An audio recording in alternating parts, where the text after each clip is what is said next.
Сағат тілі 11-ден 22 минут кеткенде қалада қатты жер сілкінді. Зілзаланың ошағы Алматыдан оңтүстікке қарай 31 шақырым жерде тіркелген. Шамамен 5 балдық жер сілкінісі сезілген соң төтеншеліктер дереу дабыл сиренасын іске қосты.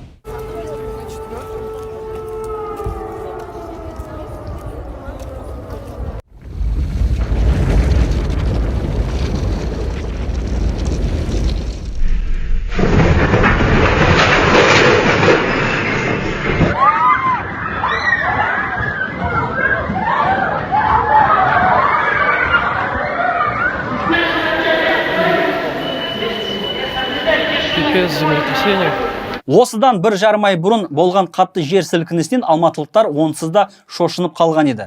Бұл жолғы дүмпу де жұрттың әбден зәре-құтын қашырды. Оқушылар сабағын, ересектер жұмысын тастап бірден сыртқа жүгірді. Көшелер топырлаған адамға толды.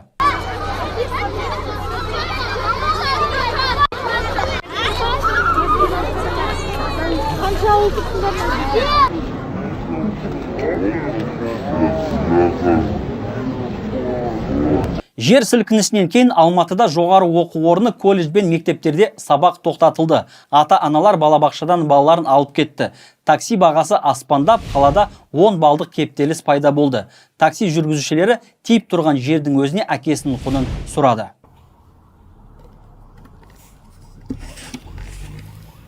Достар, қараңызшы, біз 12:02-де таксимен шығып едік. Төлебаева мен Төлеби қиылысынан офисіміз сол жақта еді. Қазір сейсмологты жазуға бара жатыр едік, бірақ Әл-Фараби бойы толығымен кептеліс әлі жеткен жоқпыз. Қазір сағат 13:47, әлі 49 минут барар жолымыз бар деп отыр Тугис. Қараңдаршы, мынау толығымен кептелісте тұрмыз.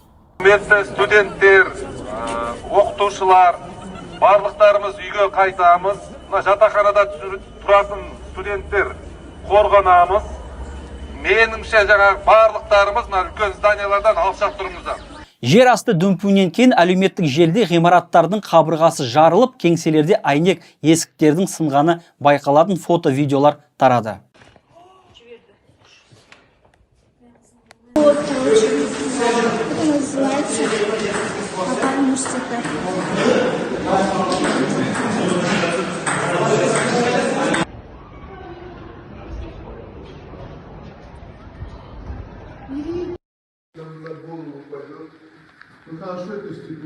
У нас стену, из-за землетрясения.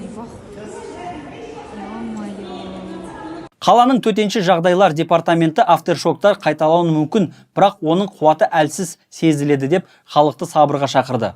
Ал сейсмолог мамандардың болжамы қандай? Алдағы күндері жойқын зілзала болуы мүмкін бе? Желеген жер сілкінісінің соңы неге әкеп соғуы мүмкін? Бұл туралы біз тәуелсіз сейсмолог Мұхтар Хайдаровпен сұхбаттасқан едік. Жауабын бірге тыңдайық. Осы 1,5 айдың ішінде Алматыда екінші рет зілзала болып жатыр. Бұны бәріміз сездік. Қалай ойлайсыз, Алматыда неге жиіленіп кетіпті зілзала деген, және оның себептері неде? 11-ші жылда Жапонияда болды, 9-дан асқан олда. Жойқын зілзала, я? Үлкен апаттар. Сол циклды, 25 жылдық цикл деп айтып отырмын ғой.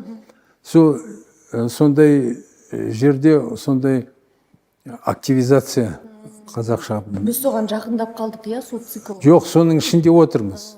Сол 2004-де басталды, соны айтып отырмын ғой. 8-де Қытайда болды, сосын 11-ші жыл Жапонияда болды.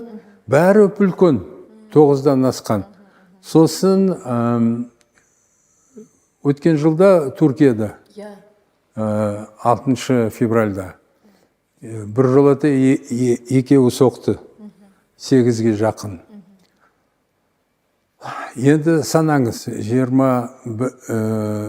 2004-ке 25 қоссаңыз, 29 шығады. Сол 29-шы жылға дейін бұл цикл әлі бітпеген шығар деп ойлап тұрмын. Сондықтан, көріп тұрсыз, бірнеше жыл осы Евразияның жан жағында сондай қатты жер сілкіністер пайда тауып жүрді.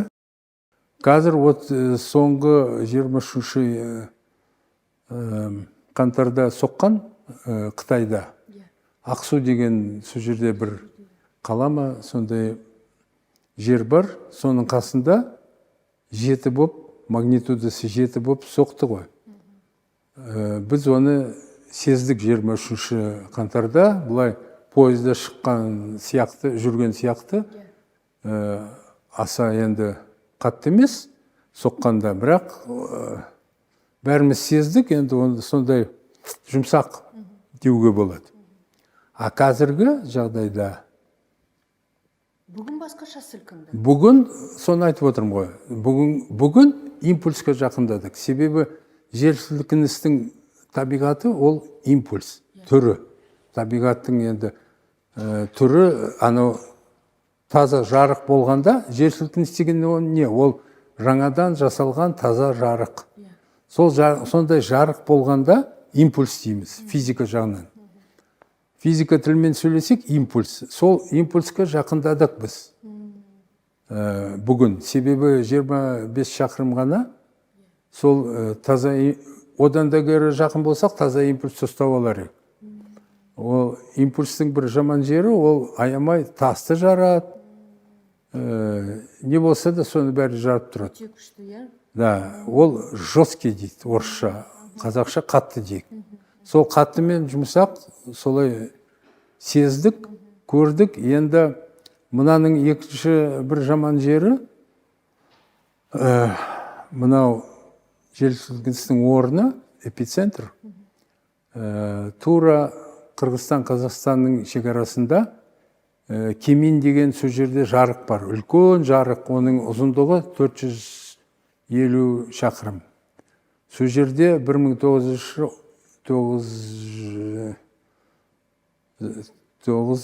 жылда, 1911. Сол жерде Кемин деген жер сілкініс болған. Ол Алматыны сол уақытта Верныйда әбден құлатқан. Вот. И енді мынау қазіргі эпицентр, бүгінгі 11-дегі соққан, сол жерде болғасын, сосын оның түрі импульсқа жақын болғасын, мен ойлап тұрмын, осы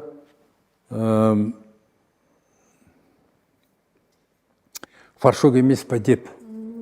Себебі Фаршок пен авторшоктың қандай? сол айтып отырмын. Себебі жер сілкіністің процесі үшке бөлінеді. Фаршок алдын ала, сосын негізгі основной жер сілкініс, ол өте үлкен, өте қауіпті. И сосын авторшоктар.